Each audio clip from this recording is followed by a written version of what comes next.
Navigating through the tricky waters of dating and relationships while sustaining a positive mindset can be challenging. In a world dominated by social media, ever-growing sexual desires and underlying insecurities, as founder of Lipstick Stain Passport, I'm on a mission to expose and identify the core principles and bitter truths of the dating world. Travel through the highs and lows with me, Robert Van Tromp, as I highlight and discuss the good, the bad, and the ugly. Well, first and foremost, Melinda, thank you so much for coming on the podcast. I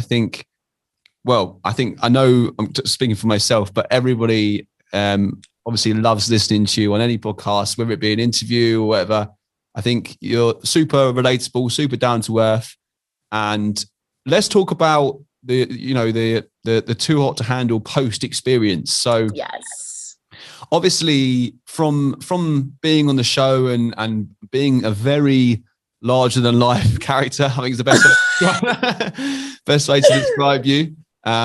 You've always, I think, were a ray of light. I think everyone will say this, amongst all the other, the people that did meet you in that retreat will always say she was very much a big ray of light. My heart.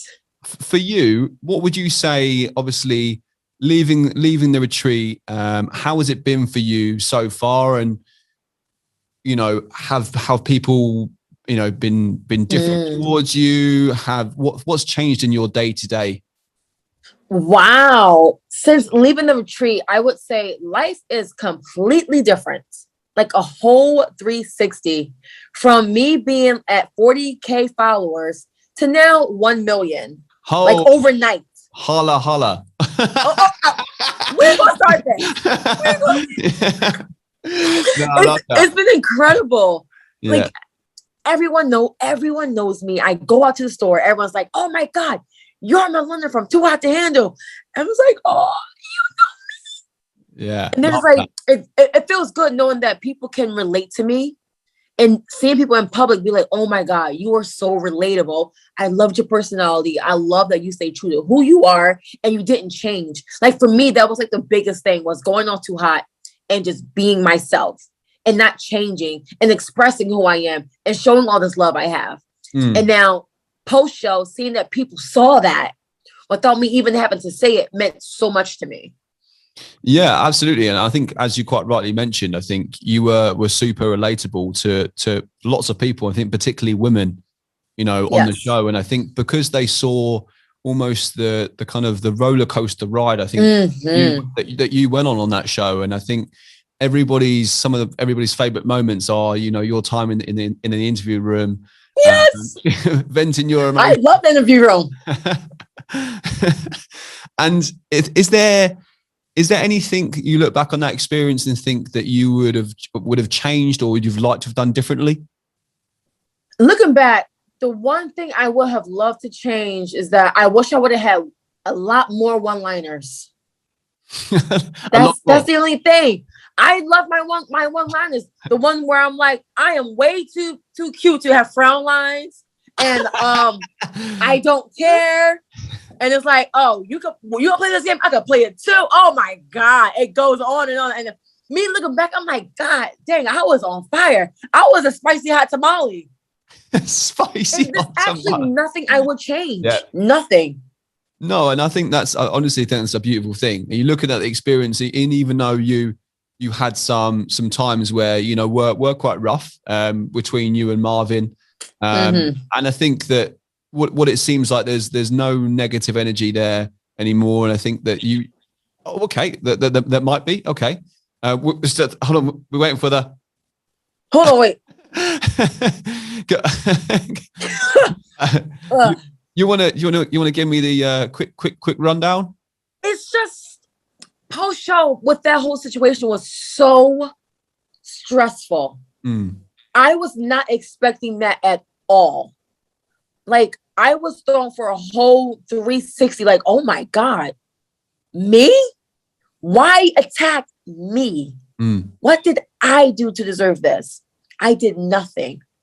I put myself out there. I opened up my heart and then got it stepped on and spit at and then tossed. And then I'm the bad person. And I'm just like, why am I being bullied online by like just the whole situation was a mess. And for me, I had to mentally prepare. I wasn't mentally prepared for it. I wasn't expecting it. So I'm going online, I'm saying I'm being bullied. And it's like, what do I do? How do I handle this? I can attack back and look like a small person, or I can ignore it and be the bigger person and not give them that energy. And that's exactly what I did. And to be honest, Robert, I'm so happy that that was the route Melinda Berry chose, was to be the bigger person and not give negative energy, my good energy, my positive energy, the energy that my fans love and saw. I refused to go down a route where I was seen in a nasty light. I did not want to go to their level. So I had to really handle the situation by myself, go through it by myself, and seeing how like none of my castmates stood up for me, and seeing how like I was really alone in this. It sucked. It really sucked. But you know what? I'm a big girl and I handle it just right. And do you know what as well? I think that, you know, and I have had this conversation with other people that were on the show as well. And it's, you know, your emotions are amplified being in that environment whereby what may be, you know, I mean, for myself, I was in there for 10 days and it felt like it was 3 months. I can't even imagine that you were there with double the amount of time of that, if not even more than that. So for you, building those kind of relationships and your emotions must have felt a little bit all over the place. And I think a lot of people felt like that. Yeah, like, and that's the thing that people kind of don't understand. It's like you see stuff on TV and you're like, oh, that was like that, all that happened in one day. No, like you said, you were there for 10 days and it was like chaotic. Versus me 3.5 weeks, maybe more. And I'm just like, oh my God, this is crazy. But I easily adapted to it. Like emotions are all over the place. And because you're kind of just stuck in this paradise and you're surrounded by these people. And it's like it feels like it's not real. It feels like there's no worries in the world. Yeah. This is what your life needs to be like. So to like go from paradise and then back to the real world, you're like, oh, this is the real world. Where things aren't as amplified versus being on there and you're just, it's, God. Do I regret any of it? No. No, and I don't think you should. I think you've always been the kind of girl that wears your heart on your sleeve, and I think that, you know, I know we'll always say what you think. Do. I'll always say what you think, and I think, you know, we talked about obviously of the social media side of it and coming out from the show, and everybody always has an opinion, you know, whether they know or whether they don't know. And I think that, you know, and it's a snapshot. What the 10 episodes that were filmed is very much a snapshot of what happened, right? Yes. And that's the thing now that I'm starting to learn post-show is that people will always have opinions about me. Yeah. Thank God I have an amazing fan base. Like my fan base is so supportive and I'm very, very blessed. I'm very lucky to have that. Like once in a while, I'll get people that will judge and make assumptions about my life and make assumptions about me that aren't true. But like, that's just them going off a base of what I decide to show them, what I decide to give them a glimpse of in my life. And it's, for me, it's like, it's a whole nother world. Now I got to be careful with what I post, what I say, because a lot of things are taken out of context. And I got to remember, Melinda Melrose, who was at 40K, can't be just lollygagging and posting random stuff on stories and thinking it's okay. Yeah. Now I'm like, oh, whoa, Mel, you got to slow down. You had 1 million followers now. Things will be taken out of context. Absolutely. Absolutely. And you touched on there that obviously, you know, you're conscious about what you want to show the world. And, you know, obviously having left the retreat, you've obviously got very close with Pete. You obviously had a time. Hi, Pete. you had a time on the show with Pete that I think was always people's for their favorite parts in the show. You know. And obviously, you know, you've always said that your private life is your private life, and and quite rightly so. And with regards to Instagram, it's, I've said this a lot amongst the people I've spoken to, but it really is just a 5% snapshot of our lives. Exactly. Like especially with Peter, it's like, I'm very private in my life. And because I see what happens on social media when people decide to throw everything out there, especially when they're committed, not even committed, but when they're dating someone and it's fresh and it's new. That's the stage where you have to protect that as much as possible, especially when you are in the public eye. Whoever you are dating, you got to protect that and not throw that out to the world to judge and scrutinize and nitpick at. I'm very private in my life, especially my personal life, my family, whoever I'm dating. I keep that close to heart. What I show you is just this tiny little glimpse. You could take it and do whatever you want with it. But I know that I'm protecting the people I love and who I'm with. Because I see what goes on social media. You post this person, you're with this person, you're giving them your all on social media. Everyone's involved now. And then all of a sudden it's a public breakup. It's just like, oh no. Yeah. And then you have to live with that. You have to live with that drama. You have to live with that, all that chaos that you allowed strangers into. Yeah. So it's not just you dating this person. It's you and dating this person along with everyone else you allowed into your personal life. 100%. And now you have to address them. You have to address the world. It's just too much. No, of course. I think anyone that has had a relationship or is going through a relationship, of whether it be from a TV show or whatever it may be, where you have a bit more scrutiny and you have a lot more people looking into your day to day, and he hasn't posted with her for a while, she hasn't posted for a while, and there's always those question marks, aren't there, about like, you almost want to say, what Instagram is Instagram and real life is real life. And exactly. Some people get confused about the two things and always looking for a crossover. Exactly. And it's like, you can't get a crossover. For me, it's one or the other. Yeah. And that's just it. I give you what I want to give you. You take it or you leave it. Yeah. No, and I think we love that about you, Melinda. Oh, well, So I try to be fair. Yeah, of course.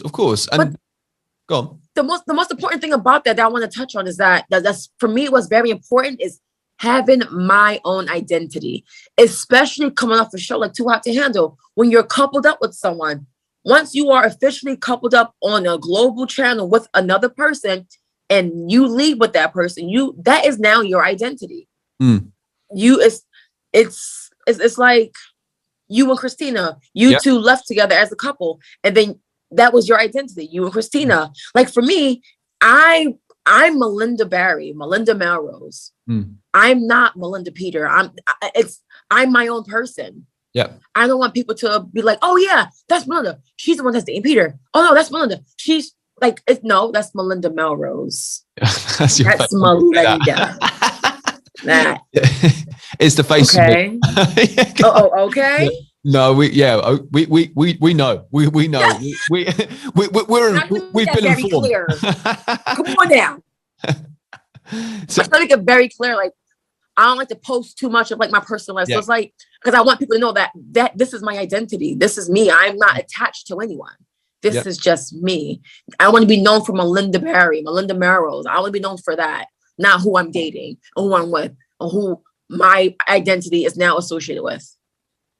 That's amazing. And I think what we would love to go on to as well is you're obviously a very, very ambitious person, and you've always talked about how you want to not just use the show as a platform to kind of build your career, but also to kind of actually announce yourself even more around the world, exactly what your talents are and what you're good at and what you can bring to people, and actually use your platform to educate and make people aware of not just the influencing, I hate using that word, but actually the bigger issues in life, like mental health, for example, if you want to touch on that. 100%. Oh my God, Robert, you don't understand how important that is for me to use this platform that I have now and my image, especially to young girls all around the world. Ever since Leave It Too Hot to Handle and being known as Melinda Melrose, especially being Black at that, I've been getting so many heartfelt messages from little girls, women, and they're basically saying, you have inspired me to be happy in the skin I am. You have inspired me to be happy to be Black. You are empowering me to be confident. I get so many messages like that just truly and honestly make me so happy, because it makes me feel like I am honestly serving my purpose. I love to put an image out of I'm confident, because I am confident. But I didn't just wake up and be like, oh, I'm confident. Oh, no, Robert. I had to literally build this confidence from childhood to now. This just wasn't an overnight thing. I've been through the trial and errors. I've been through that. I was in their position of not feeling confident. I didn't have friends. I didn't feel pretty. There were times where I felt ugly. Like, you'll see the one girl in high school that every guy wants and every girl wants to be around. And I would always be like, man, why don't I have that? Why can't I make good friends? Why can't I have friends? Why can't I be pretty? Why can't I be good enough? And then it got to a point where I just said, Melinda, stop asking yourself why and ask yourself, how can you achieve this goal that you're looking for? How can you fulfill that hole in yourself without looking for and seeking for it in others? So I had to mentally prepare myself to go through this journey by myself, to build this confidence, to build this self-awareness, to build this love, all for myself, in order to project that back out into the world. And being too hot to handle, I've learned a lot. I've learned that I give a lot of love. And sometimes I am not going to receive that back. I can't expect people to give me what I give them. And I got to also learn rejection. Sometimes I put too much love out there. Sometimes I give people too much love and I don't get it back, and have to accept it's okay now. It's okay. Brush it off. You gave that person something that they can never remember you for. And now I can do that to all the younger girls around the world and give that onto my platform and show them confidence, love, and self-love and all that. So yeah, especially like social media can cause a lot of mental health issues. Yeah, absolutely. There was seeing like all the likes and all the attention. But the moment it goes down, you're like, oh no. Why am I not getting this response on this post? Why am I not getting this much likes? It becomes very, very tricky, especially to the mind. You get this engagement that's so high and you're like, wow. But then the moment it goes down, you start freaking out. And I was in that position. Yeah. Social media is very tricky.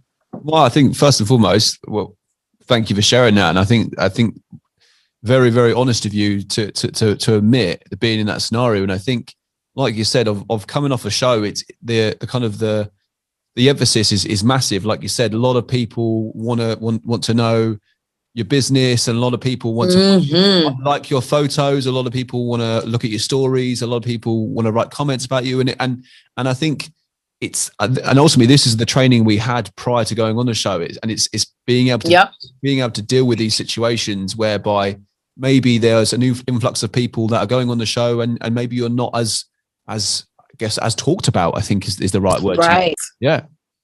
Right. And it sucks sometimes. Like, it sucks being on well, actually it doesn't. It all depends on how you go in there and how you decide to let the world perceive you. It's about how you go in there, how you handle yourself, how you carry yourself. Me, I carry myself with confidence because I am very confident now.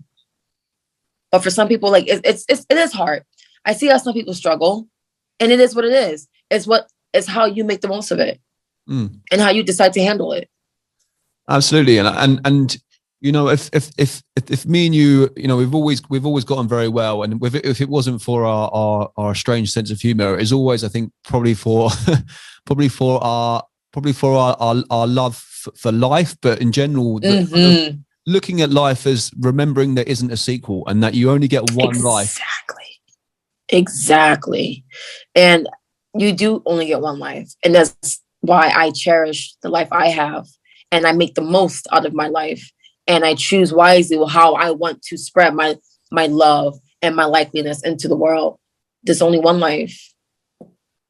Yeah, and it kind of touches on the traveling side of things. I know we obviously both love doing our traveling. You're a travel fanatic, Robert. You know what? Guilty. My man, global, y'all. We global. Oh, do you know? I can just imagine people listening to the vlog, like ears just like popping off right now. This is like, make it stop, please. Make it stop. Oh, my laugh. Okay. Oh. But no, do you know what? Yeah, we've always loved traveling, and I think that, you know, when someone told me that line of "remember there isn't a sequel," and that you're only going to get one shot at life, so make sure you're making the most of it. And I think it really ties in really nicely to all the stuff you said about kind of, you know, your self-esteem and the insecurities that you might have that you need to try and take control of and actually. Absolutely.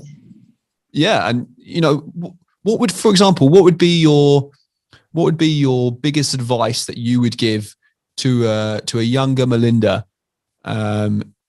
Let's say very much she's just turned 20 years old, and like you said, you experienced different thoughts and kind of not so much a negative mental state, but you had kind of different thoughts in your head that maybe not damaged you, but actually made you, give you some days were a bit more gloomy than others, shall we say?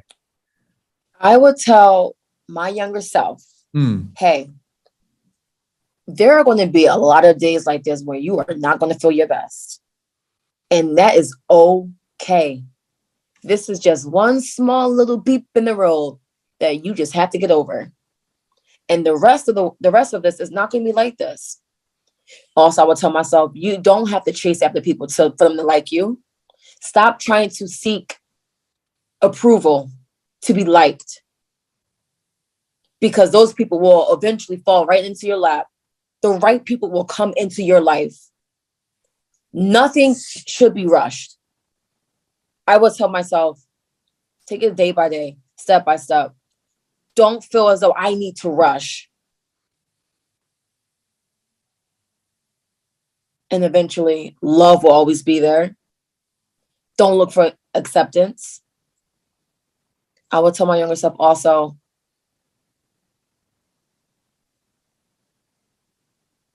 you know what, Melinda, in 7 years, you're going to be the baddest biatch there is.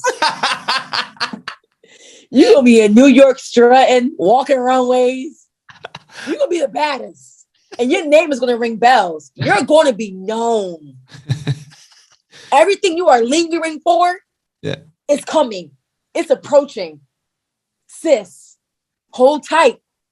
It's a bumpy road ahead, but you can do it. You got this, sis. Keep fighting. Keep forging forward. You can do it. Love that. And you know what? That is literally summed up. I think you've got a line in your bio that says something about like create your own catwalk or create your own runway or something like that. And I'm not too short for. Literally, and that sums you up, because it's like, you know, I'm not trying to be like everybody else. I'm going to be myself, and I'm going to be my best self, and the people are going to love me for that. And exactly, you know, I think there's so much admiration for that, and I think that's why really so many people loved you in the show. And that makes me so happy, because it took me a while to like get to that mindset of, Mel, stop trying to fit into society. Stop trying to be what they want you to be. I got so tired of being told no, and got so tired of being like, how can I make them happy? How can I get to a place where I'm accepted? I got so tired of it. I was like, you know what? Screw this. Let me create my own lane. Let me create my own world. And then have people come in, and I could be like, no or yes. And that's exactly what I did. I created my own lane. I created my own power. Amazing. And I am happy. Yeah. Truly, honestly happy with how I did this and how it's going currently. Love that, Melinda. Absolutely love I'm a happy being. We absolutely love that. And you know what? To kind of finish off our discussion, we've got 2 games at the end, okay? And okay. But wait, Robert, I have something to ask you. Oh, okay. You're asking me the questions now, huh? Go on. Just one. Go on. And this one has been in my mind since leaving Too Hot to Handle. Go on. Ask away. Remember when we had that moment in the bathroom that they only showed a small glimpse of? Yes, I remember that. But just to clarify, for viewers, this isn't like some dodgy moment we had in the bathroom. This was a scene. No. The way you said that, it was a scene that was created. It was a scene. Yeah. Where Robert and I were in the bathroom chatting. And it was a fun chat. It was a good chat. My question for you, looking back now, would you have changed anything in that moment? Because you had to choose between 3 people that you wanted to pursue things with. I was one of them, Christina, and then I think it was someone else. Looking back now, would you have changed anything in that pathway? Seeing how things panned out now. Melinda asking me questions like that on a podcast. Okay. Oh, yes. I'm spicy. So do you know what? Okay. I think for the first time in my life I'm speechless. No, okay. No, what? I have a way with words. I've been told. Do you know what it was? Okay. Is coming into a show like that. And obviously I hadn't started the show. I came in, I think, I'm not sure how many, I think it was the day 5 or something like that, day 5 or day 6 in. And for me, it was very, very kind of like a overwhelming experience, first and foremost, obviously going on a date with Carly, first and foremost, and then coming in. And for me, I've always had, I guess, a type when it came to females. And they've always necessarily been kind of like the dark hair, dark eyes. And there were a few girls that fall into that trap. Sorry, that category. Oh, wow. No, I don't want to say the word trap. Fall into that category. And, I think with Christina, the initial lust was massive, and I can't deny that. I think she's a very, very beautiful girl. And I from the first night we shared a bed together. Yeah. And we had an amazing time all the way, including the 20-second hand jobs, but all the way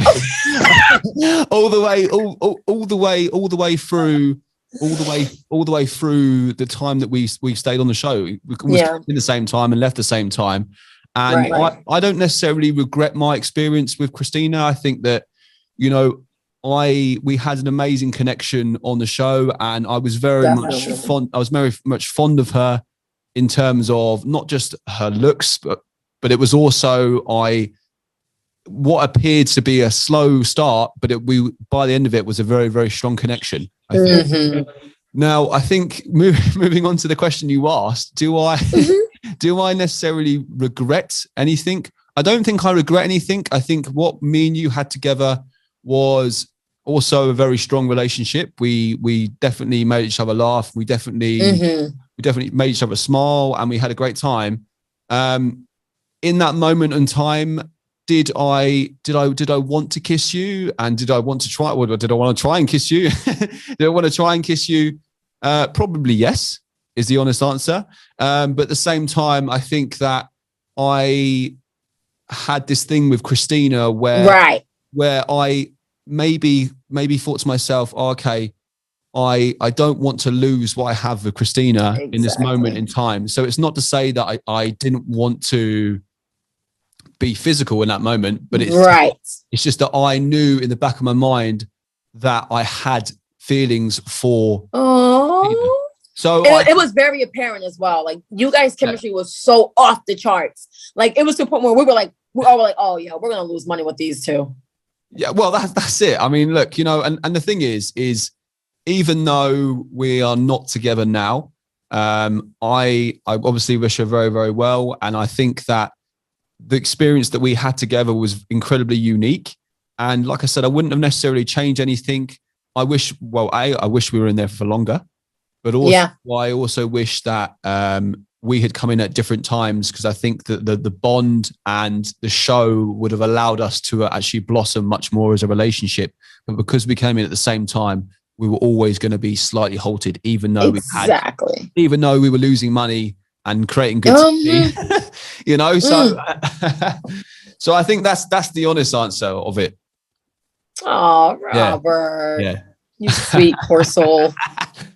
So thank you for asking that lovely question, by the way. Put me on the spot for the end of the podcast. You are so welcome. Oh, I am.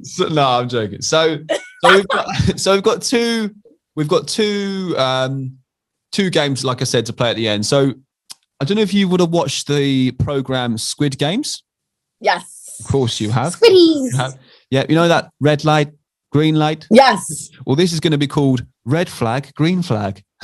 Oh, did he just go there? I think he did. Oh. So this is how it's going to run. You're going to give me your 2 green flag moments and your 2 red flag moments. They're not about you, but therefore not about Pete either or any previous relationships you might have had.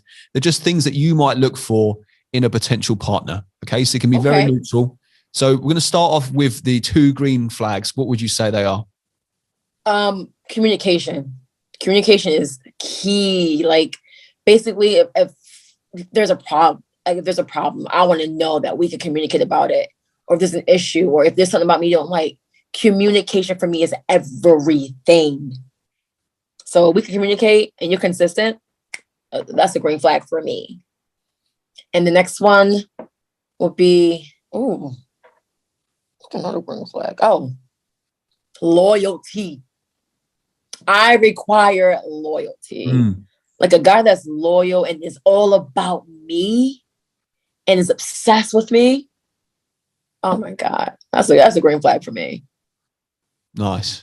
Love those 2. And your red? Let's talk about the red flags. Oh. I have a few red flags, but I'm gonna give you 2. Go on. So the first red flag would be a guy that has too many options. I want to feel as though I'm like the main character in your life. Like the moment I feel like I'm not wanted or desired, yeah, that's a red flag for me. The moment I don't feel like you being all over me and wanting me, oh no, that's a red flag. There's something on your mind that's clearly is not me. And I don't want to go into it. I don't want to be like, oh, why is this? Why is that? If I have to even think that, it's a red flag. Interesting. The second one. So too many options. Okay. And your second red flag? The second red flag is just lying. A guy that's not honest. Basically, like, if I ask you a question and you can't be honest about it, and the first thing you do is just lie, or you start stuttering, oh no. Yeah. You a compulsive liar at that. So, lying. Yeah. I actually tend to agree with you. I think for me, doesn't get much worse than that. No. Doesn't get much worse than that. Because then you break trust. Yep. And then without trust, it's just a whole chaotic mess. Yep. At least have a controlled mess. At least. If it's going to be a mess, can we just at least get some control up in it? Literally, can we at least control the mess? Yeah, no, I love that. Okay, amazing. And finally, we're going to talk about people's bedroom dilemmas. Okay, so okay. So I took to my platform a week ago and I asked my followers, as I do every single week, what are some of the key bedroom dilemmas that they are facing? Okay. Now, I did mention these are going to be for some secret guests, and some probably guessed that maybe you were going to be one of them. They might not have guessed, but they probably did guess that you might be one of them. And so I've got a long list of them here. So I'm just going to pick out 2 for you, Mel. Okay. And here we go. You are going to be offering your lovely Melinda advice. Oh, geez. On what you think would be the best route to take on these. Okay. Got it. Right. Okay, let's go. Oh, man. Okay. So I really like this guy. However, he has been with my sister before. Oh, no. Give her to him. Give her to the sister. At this point, she's not a sis. She's not a sister. Hold on. Let's just rewind that back a little bit. Let's just reverse that back. Obviously, the sister had been with the guy before. Okay. Oh, before. Before, yeah. So she really likes a guy, but he has been with her sister before. I would say that's a no. First of all, you can't go with a guy that your family member has also been with, because now he had you and he had the sister. So he looking like the man. Mac one sis and the other. That's a no. It's just tacky and it's kind of just gross. Yeah. It would just feel gross. No need to mix it with the family, huh? No, right. Right. It's a no. Okay. Yeah. Okay. Now I'm with you. Okay.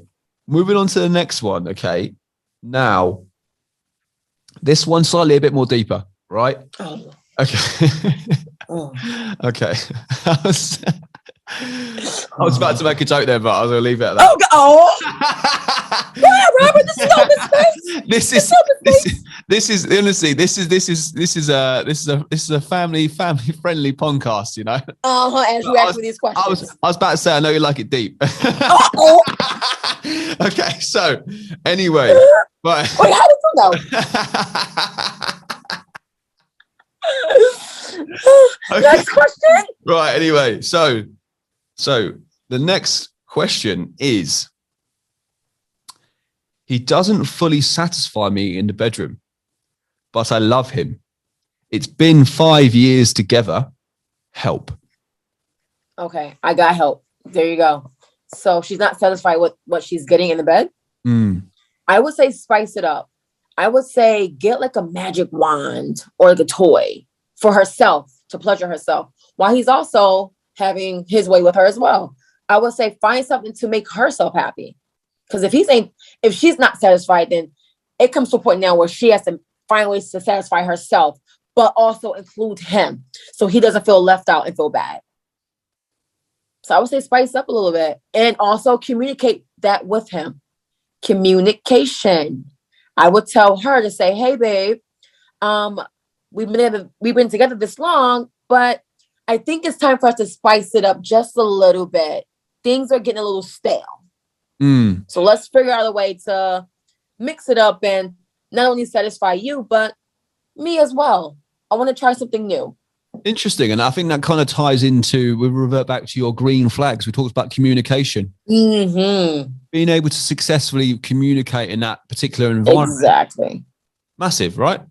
Exactly. Especially with something like that, because if she's feeling this way, he doesn't know. It's just an endless cycle of just unsatisfied and unpleasurable. Bom, bom. Oh. And you know what they say? You know what they say? Bad communication ends a lot of good things. Exactly. There we are. Oh my God, Robert, say that one more time for the people in the back. Bad communication ends a lot of good things. People at the back. Y'all heard that in the back. Oh, Jesus. Love that. Amazing. Well, Mel, first and foremost, I just want to say a massive thank you for joining me on today's session. And like I said, an absolute ray of light for many, many people. And you honestly brighten up so many people's day. Absolutely amazing girl. And thanks for an incredibly eventful session, by the way. That absolutely flew by. Thanks for having me, Robert. Amazing. Thank you. This was an honor, truly. Because you and I always chat on the phone. So to have this and you invite me, this meant a lot to me, honestly. This is great. So thank you. No, you are absolutely more than welcome. Thank you for listening, guys. Please rate and review the episode and then head over to my Instagram to follow Lipstick Stain Passport and then send me across your bedroom dilemmas.